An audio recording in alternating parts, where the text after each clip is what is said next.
Hi there, it's Psychic Cynthia here. Spiritual Psychic Cynthia Killian, and welcome to you, my fellow beautiful spiritual psychic friends and fellow travelers on the path. This is another video where I'm speaking to those of you who are in the process of creating your own spiritual psychic healing or holistic based business, your own business ministry, as I like to call it. And shout out to you, by the way. You're all wonderful, and I'm so glad to see so many coming up and having the courage to share their gifts with the world and kind of wanting to step forward and do that in a more bold way. So I recently had a conversation with one of my former students who is now building her own business as a reader, a psychic reader, a medium, and a rune reader. And she had a great question relating to this that I wanted to tackle here for you. And that is, she asked me, what do I think about offering discounts and or free services in order to attract new clients? In other words, actually she specifically asked me, what do I think about, offering discounts or freebies on spiritual services to attract new clients? And she went on to say that, that feels kind of gimmicky to her, is the words that she used. But she didn't know. She has mixed feelings about it. So yeah, have you thought about offering discounts or even giving away your services or products for free to help promote your spiritual, psychic, or holistic based business? I mean, in your healing practice or your psychic reading practice or whatever it is you do in these realms, have you thought about using that? Well, let me share my thoughts with you on that. And here's the first big takeaway, okay, that even if you don't watch any more of the rest of this video, which I will share with you, not just my opinion, but my experience with that. I've had a spiritual-based business for over 20 years, so yes, I can share with you my actual experience with that, but here's the takeaway. The most important part, at least. You have to feel right energetically about what you're doing in your business. There needs to be an alignment with every aspect of it. And we forget this sometimes. You know this in your work, right? You know that when you're doing readings or you're doing healings or you're creating spiritual-based artwork or running a yoga studio or whatever it is that you do, in the actual practice of that thing, you understand this intuitively already. You know that you need to be in alignment with the work, that the work needs to feel good and right, and it needs to match you vibrationally, right? It needs to be a good fit. Well, the same is true in your marketing, because there's no marketing system on earth, no matter how good it is for somebody else, if you feel yucky about it, if you feel uncomfortable with it. I mean, okay, uncomfortable maybe if it's new to you, that's one thing, right? If you're like, hey, I'm not familiar with this, that's okay. But if it feels yucky, gimmicky, or slimy to you, then that's not going to be a good tool for you, okay? And notice I'm saying if it feels that way to you. It may not feel that way to another person. So this is totally relevant to your energy signature. In other words, it's totally subjective, is what I'm trying to say. I'm not saying here that I think that these things are inherently slimy or gimmicky. I'm just saying that if there is anything that you're looking at doing and it feels not right to you, for you, then that's not a viable pathway for you, and you're going to have to find something else, okay? And I don't know what that is exactly, but yes, just pay attention. Always follow your intuition. I mean, that's what I teach all my clients on everything, and it's no different. It's no different when you're building a spiritual-based business. I mean, do you think that intuition applies over here but not here? Do you think your vibrations have to be a good match over here but not here? Of course not. We need to be consistent with the application of these spiritual laws. So that's my first big takeaway on that. Now, I think if it feels okay to you, if you're open to it, there is a time and a place for offering discounts. There is a time and a place, perhaps even for doing quote-unquote free work. I will say this, I am a big fan of you getting paid for your business and your work. I like to get paid for my business and my work. I mean, why wouldn't I want somebody else to get paid? So I'm a big fan of you getting paid, so I'm not too sorry, there's a lot of wind today. It's a lot of power with the wind that takes the camera. Sorry about that. I'm not too big on, free. Okay, let me qualify this. I mean, actually, I'm very big on free. I do a ton of free content, as you might have noticed. I'm doing this video for free to help you. Okay, you don't have to pay for it. It's just here. So I do a lot of free things. I've done tons of free publicity. I've done radio readings. I've done television readings. There's a lot of things I could go on and on about. I've published a free monthly newsletter that is very informative for over 20 years now.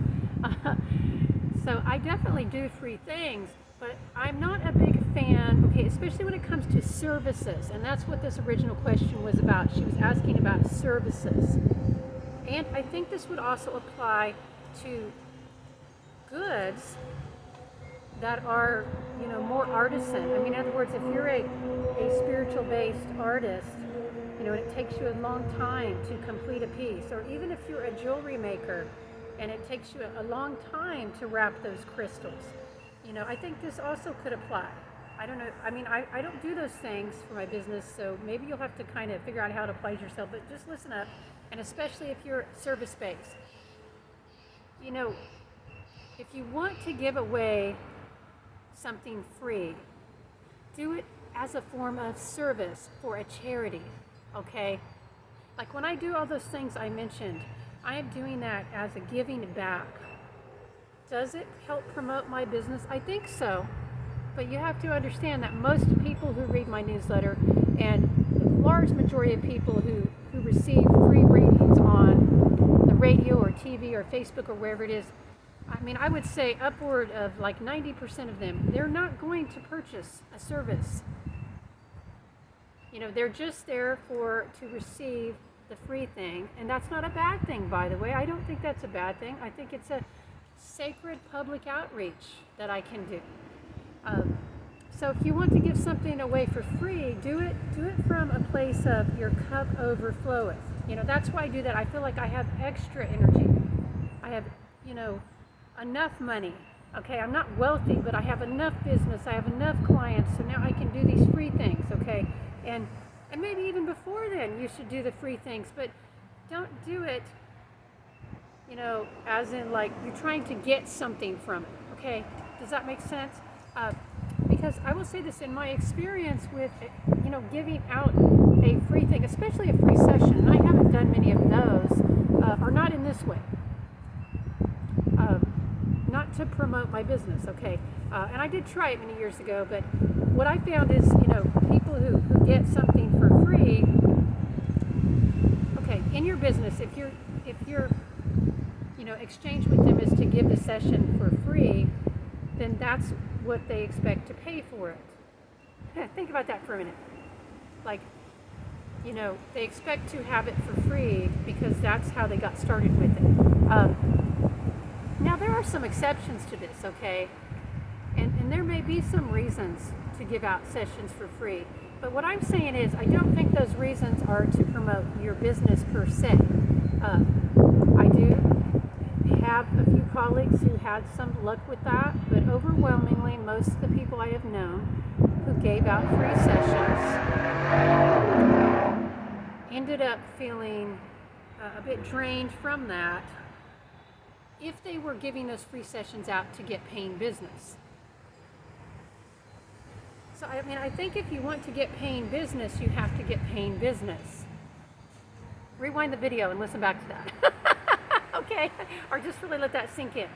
If you're trying to get paying business, you need to get paying business. So even a service sold at a discounted rate is a paying business. Free is not a paying business. It's a gift. It's a charity, and that can be a beautiful thing to do. So, of course, dear one, if you feel led to give of your heart in that way, do. But I think the word business implies, making some money somehow. Not just making, receiving. It's a receiving. You give and you receive back. Now, if you're just wanting to receive appreciation, if you're just wanting to get somebody into your office, if you're looking for a different type of currency besides the money exchange, then maybe free is good. But if you would like to have that kind of gratification in your work, then I would probably stay away from offering a free session, especially, your private sessions. At the very least, don't give away your most beautiful work, like your most deluxe work is what I'm saying. Yes, always do your most beautiful work, but it would make more sense if you were going to do the free session, promotion, that you would do a taste of it, okay? And that is the only way in which I would recommend giving away free sessions, would be a taste of it. If you're doing readings, a 5-minute reading, maybe a 10-minute reading. I really think just a 5-minute reading. Even if you're doing Reiki, a 10-minute Reiki session. Why would you give away your 30-minute or 1-hour sessions?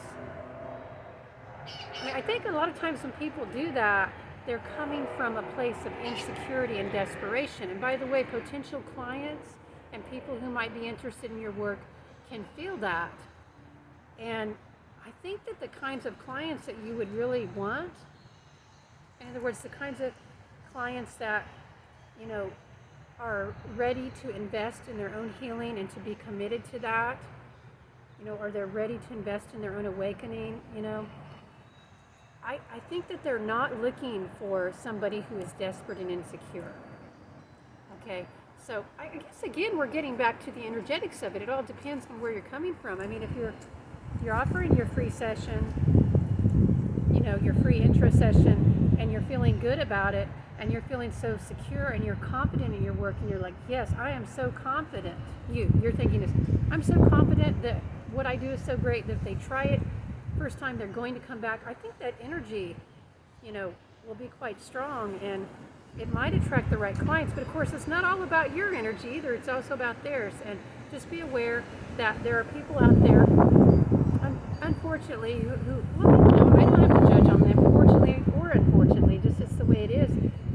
They would just prefer to get it for free rather than pay.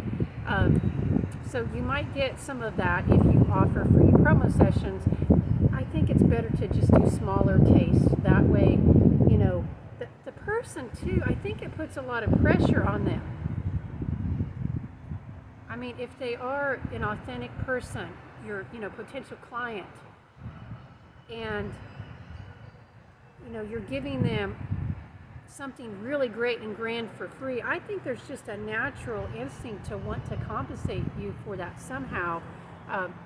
And it might be they compensate you by coming back, but I think rather than putting that pressure on you or them, again, I would go back to offering shorter nuggets for free if you're going to do that. And this same advice applies to your discounts, okay? If you're offering discounts to promote your business. Now, there are other reasons to offer discounts, by the way, okay?